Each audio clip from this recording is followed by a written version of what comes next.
नाम परिवर्तन तो इन लोगों का बहाना है। आज तो धर्म के नाम पे ये लोग जहर की पुड़िया देते हैं लोगों को। आप कह रहे हैं कि नहीं भाई, हम 100 दिन नहीं, अब हम आपको 125 दिन की रोजगार की गारंटी देंगे। 125 दिन का गारंटी केवल और केवल जुमला।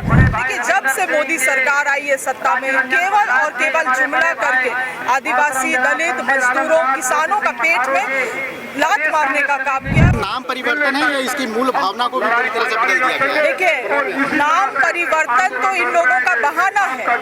आज तो धर्म के नाम पे ये लोग जहर की पुड़िया देते हैं लोगों को। आज जिस तरह से इतना महत्वपूर्ण कानून को में संशोधन लाए गए, ये पूरा और पूरा जो मनरेगा का मूल भावना है उसको खत्म कर देता है। आप कह रहे हैं कि नहीं भाई, हम 100 दिन नहीं, अब हम आपको 125 दिन की रोजगार की गारंटी देंगे। सच्चाई ये है कि जिस योजना का पूरा बजट को घटा दिया गया, पहले जो 90% योगदान केंद्र सरकार से होता था उसको अब 60-40 में आपने कर दिया।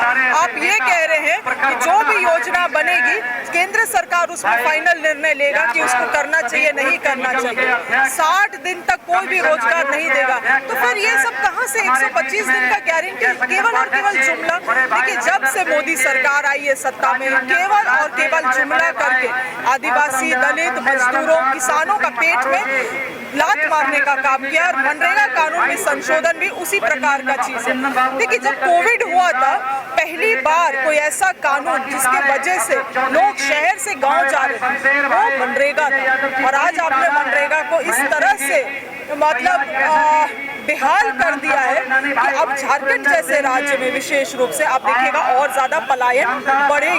मैम, बीजेपी का जो आरोप है कि एक तो कि मनरेगा में बहुत भ्रष्टाचार था, अब केंद्र सरकार भ्रष्टाचार पे लगाम लगाएगी, और दूसरा जो उनका कहना है कि कांग्रेस का काम सिर्फ राम जी के विरोध करना है, राम जी के नाम का विरोध करना है, इसलिए कांग्रेस पार्टी इस योजना का विरोध कर रही है। आपका सवाल मैं, क्योंकि 2 सवाल आपने किया है, भ्रष्टाचार का बात करते हैं ये लोग, क्या वॉशिंग मशीन का ठेका लेके रखे?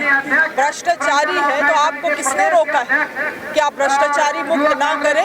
तो आप क्या योजना ही खत्म कर देंगे? एक काम करते हैं, सरकार को घर में बैठा दीजिए, तब तो योजना भी खत्म, भ्रष्टाचारी भी खत्म। यही बात है। और दूसरी बात, जो आप राम जी का नाम कह रहे हैं, देखिए वही तो समस्या है। आज से मनरेगा पे हमला नहीं है, मनरेगा पे हमला पिछले 10 साल से हो रहा है, जब से मोदी सरकार सत्ता में आई। धीरे धीरे इन्होंने अपना बजट को घटाया। अब क्या है, अब आके ये लोग नियम को भी बदल दिए हैं।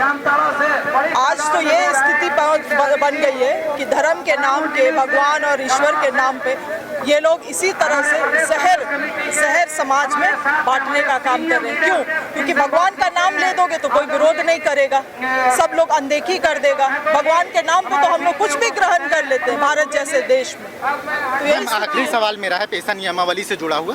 पेशा नियमावली जारी की गई है, इसको लेकर कई तरह के विरोध के स्वर उठ रहे हैं। कई लोग कह रहे हैं कि ये नियमावली तो आदिवासी समाज के लिए लाया गया है, लेकिन कहीं ना कहीं इसमें यह प्रावधान छोड़ा गया है, जिला प्रशासन को ज़्यादा मजबूत किया गया है, साथ ही साथ कि बाहरी लोगों को भी इससे लाभ मिल सके। दूसरी चीज, अर्जुन मुंडा पूर्व सीएम, उन्होंने प्रेस कॉन्फ्रेंस कहा, और इस पेशा नियमावली को, जो मूल पेशा नियमावली है 1996, उसका कोल्ड ब्लडेड मर्डर बताया। इस स्टेटमेंट को आप किस तरीके से देखते हैं? पहले बात तो माननीय आदरणीय अर्जुन मुंडा जी को इस विषय में बोलने का कोई अधिकार नहीं है, क्योंकि स्वयं तो मुख्यमंत्री रहे थे। राज्य को 25 साल इंतजार करना पड़ा, आदिवासी राज्य को पेशा नियमावली के लिए।